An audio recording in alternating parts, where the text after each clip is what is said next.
একদিন একটি শিয়াল নদীর পাড়ে হাঁটছিল।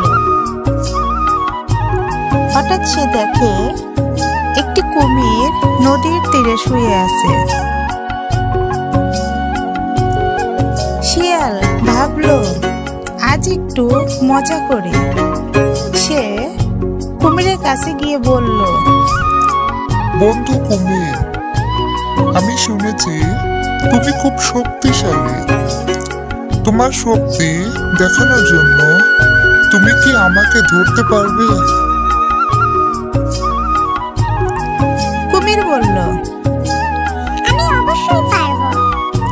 শিয়াল দ্রুত পিছনে সরে গিয়ে বলল, তাহলে ধরে দেখাও। কুমির তার শক্তি দেখানোর জন্য ঝাঁপিয়ে পড়ে, কিন্তু শিয়াল তো অনেক দূরে। শিয়াল হাসতে হাসতে বলল,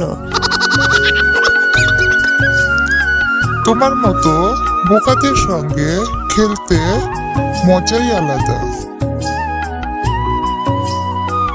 একদিন শিয়াল একটি ধান ক্ষেত দেখে খুব খুশি হয়। খেতে ঢুকে সে ধান খেতে শুরু করে।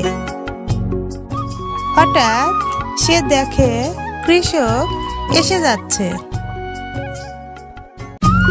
বুদ্ধিমান শিয়াল দ্রুত ধান ক্ষেতের মধ্যে লুকিয়ে পড়ল।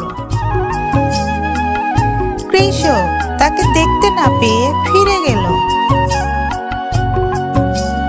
শিয়াল ভাবলো, বুদ্ধি থাকলে বিপদ থেকেও বাঁচা যায়।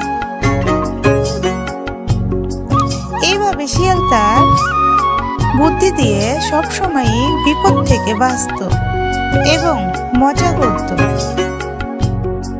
আর গল্প আমাদের শেখায়, বুদ্ধি ও চতুরতার সঠিক ব্যবহার করলে যে কোনো বিপদ থেকে মুক্তি পাওয়া সম্ভব।